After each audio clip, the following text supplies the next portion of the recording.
The video shows the terrifying moments just minutes after the shots were fired, people hitting the deck. And it actually happened just a few feet from where I'm standing at here on the corner of East Beach Boulevard. Now, we've been out here at police headquarters now for about the last 20-25 minutes. We haven't seen anybody come in or out in the front or the back. We've been waiting out here to try to see if we can see the student or catch the student. Do you have anything you want to say about this?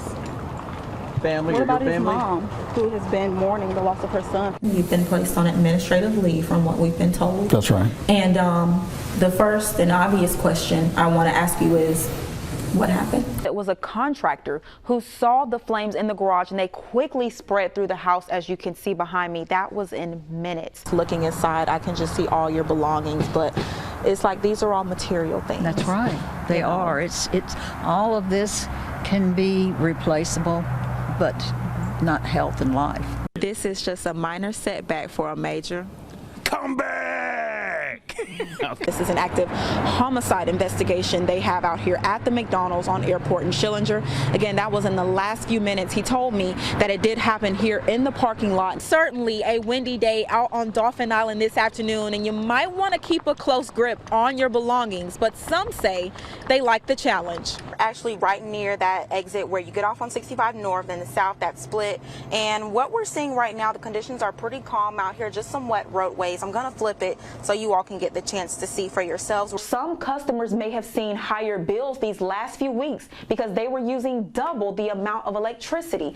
And how much you were turning this could also have made a difference in your usage. We're standing on history right now. This is the first Miracle League Park, Schmidt Family Park here in Mobile, and I want to walk you all through it just so you can get a chance to see this playground. This used to all be dirt. This was trees, this was woods, and now it is just a full functioning park. Though it's for the parade revelers, we do get the chance to get in on a little bit of the fun. In fact, Chick-fil-A was throwing out goodies tonight, and let's just say they didn't stand a chance. I really want a bear, really, that's all. A bear? Yeah. That's the best thing to get. Is this your first parade?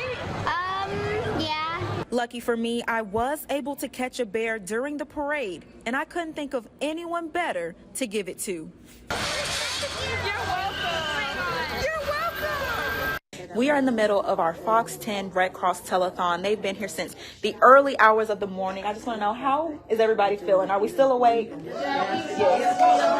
Oh, yeah. They have more energy than me. It is a big race. Voters definitely had their work cut out for them today. You know, 11 candidates to choose from fighting for that second congressional seat. Now, Shamari Figures, of course, is no stranger to the Mobile area. Amanda Stapleton says she lives right behind the house where the shooting happened. She says it was so close she thought it was in her yard. This all started when deputies tried to serve a warrant on Juan Puente.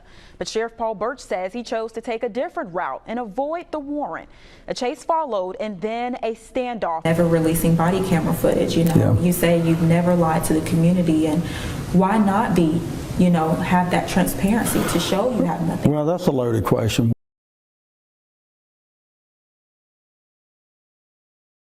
Just got orders from the mayor's secretary.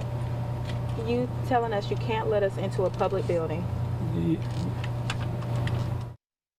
Caught on camera, denied access to a public building. That's what happened to me and my photographer this afternoon when we went to talk to Prichard Mayor Jimmy Gartner after Sheriff Paul Birch blasted the city's police department. Now, as you just saw, the mayor isn't talking. The sheriff, on the other hand, has a lot to say. Taking the case over, and you know, we were looking for Rashad Norwood for attempted murder and robbery first degree. I'm sick of it. You know, they have a duty to the citizens of Prichard. Now, Birch is referring to Tuesday's brazen broad daylight shooting and robbery at an 8-mile convenience store. The sheriff says the crime could have been prevented if Prichard police would have signed warrants on the suspect months ago. You know, Prichard Police Department failed the citizens of Prichard, failed the community by not following through. Tonight, Mobile County Sheriff Paul Birch is blasting Prichard PD, saying he's had enough. The sheriff announced today he's taking over another Prichard police case after he says they dropped the ball again. An active manhunt is underway for wanted suspect Rashad Norwood. Norwood is accused of shooting a convenience store owner multiple times on Tuesday and then robbing him. Birch says numerous prior warrants on Norwood weren't signed by Prichard police. I was contacted by a local probation officer who was irate at the fact that she had filed numerous probation violations on Norwood that were subsequently dismissed.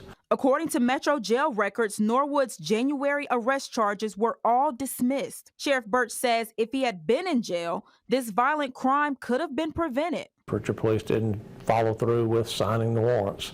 Therefore, the case was dismissed after being reset several times to allow them to, come sign the warrants. We went by Prichard City Hall today to ask the mayor or the police chief about the sheriff's claims. We were not allowed into the public building.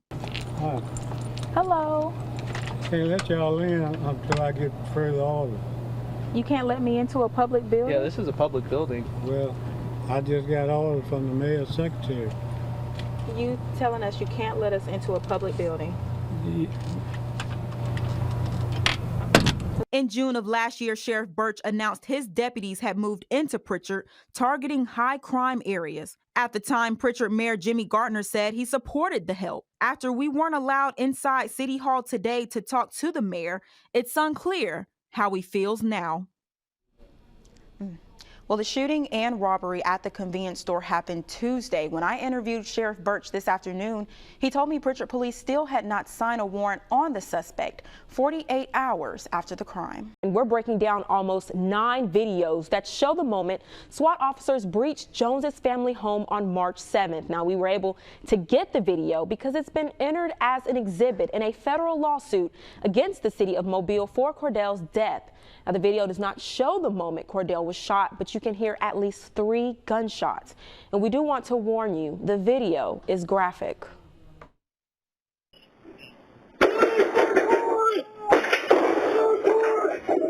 For the first time, we're seeing how a deadly 2023 SWAT raid played out by the Mobile Police Department, minute by minute. The raid resulted in the death of Cordell Jones after police were there looking for his brother, Jason Jones. On the morning of March 7th, shortly after 6 a.m., you see at least 5 SWAT officers approach the home in the 800 block of Charles Street, all heavily armed. It was moments later you see the officers breach the house.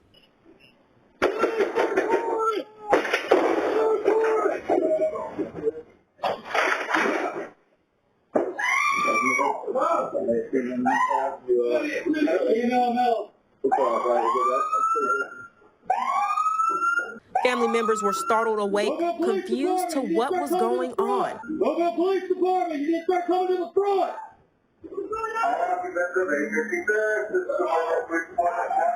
Pull down the curtain, come to me. Come to me. Come to me. Once officers have entered the house, it was at 6:13. Cordell jumps out a window naked, and you hear at least 3 gunshots from the backyard.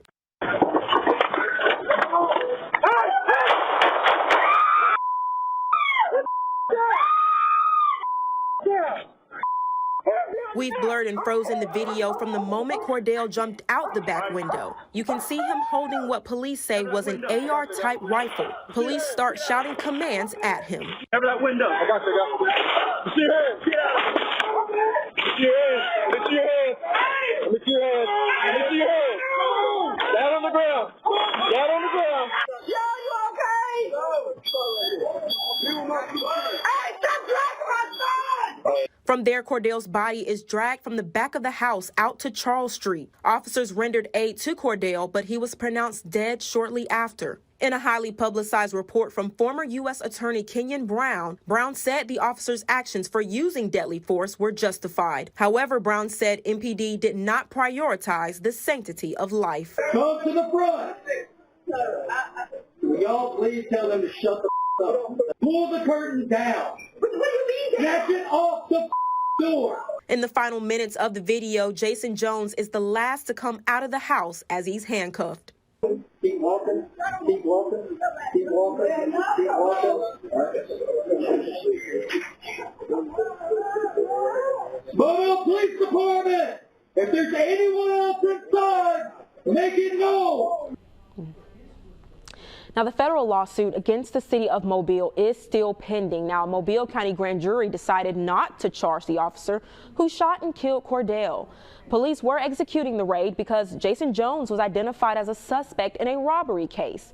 Well, that case was dismissed last month after the alleged victim refused to testify. There's still a lot of mystery surrounding this wreck. Now, for one, the official crash report still hasn't been posted, and it remains unclear why it took so long for state troopers to release any information.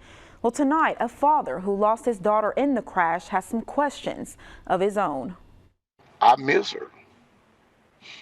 I'm getting teary-eyed now because sometimes I just want to hear that text or her to call me.